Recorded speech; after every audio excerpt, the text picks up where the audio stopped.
আজকে হলো শনিবার, আর শনিবার মানে হলো আমাদের ঘরে নিরামিষ খাওয়া চলে। আর আমি এটা কিছুতেই মানতে পারি না।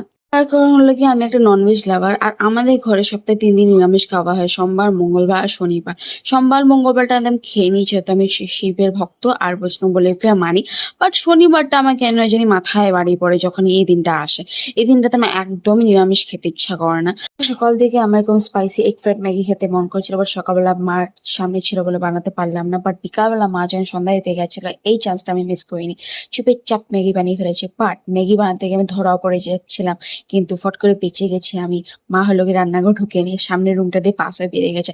আর আমি পটাপট করে ডিম ঝুরি ভাজা বানিয়ে প্যাকেটের মধ্যে ভরে দিয়েছিলাম তার আগে, যাতে মা না দেখতে পারে। আর মার সামনে দিয়ে চুপচাপ খালি ম্যাগি প্লেটটা শুধু নিয়ে বেরিয়ে গেছি। তারপরে এখানে আসলাম, এসে মিক্স করলাম প্যাকেটের থেকে ঢেলে। আর এখন আমি রুমের দরজা বন্ধ করে লুকিয়ে লুকিয়ে ম্যাগি খাচ্ছি। This is for the first time. আমার রেকর্ড ব্রেকিং কেস এটা।